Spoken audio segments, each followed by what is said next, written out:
DMing can be a challenge. There's a lot you need to succeed, such as player sheets, miniatures, and most importantly, you need people to make the game happen. Welcome to DMing for Dummies, presented by our most talented DM, Taro. Today will be an intro into D&D and it will cover dice, a party, positions at the table, running D&D online, and useful resources. Dice are instrumental to D&D, and as the DM, you'll be using them to make your minions charge at the party.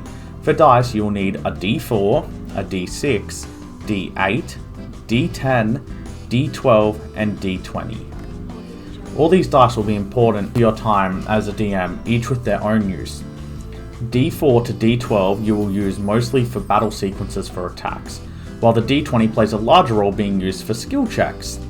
Skill checks are done by rolling your D20, then adding a modifier from your monster or character sheet. These can be found at the top of a character sheet, or if you're using a monster for the sequence, you roll the D20 to attack with the monster and it will give you a modifier for said attack on the monster sheet. This will all be covered more throughout this series. For now, let's get back to basics. Another important thing after the dice is your party. For an enjoyable experience, your party should consist of at least 3 players minimum and a max of 6, as it can get challenging after 6, but the average is 4. And that's what we will work with, so gather 4 friends and sit around a table with all your buddies, the hardest part of the experience to get together. To set up your table, you want it done in a simple manner. You want to be at the end of the table while the party sits at the other, together. This is so no one can see behind your DM screen. A sheet used to cover what you're doing and the material you're reading and encounters you're setting up for your story.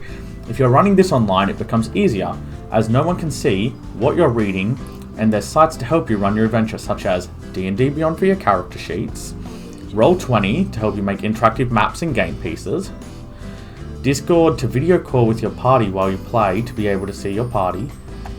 This can seem daunting using these sites, but each come with an easy to understand guide that will help you through the process of setting up your character sheets and campaign, to setting up encounters and new maps that will lead your adventurers down.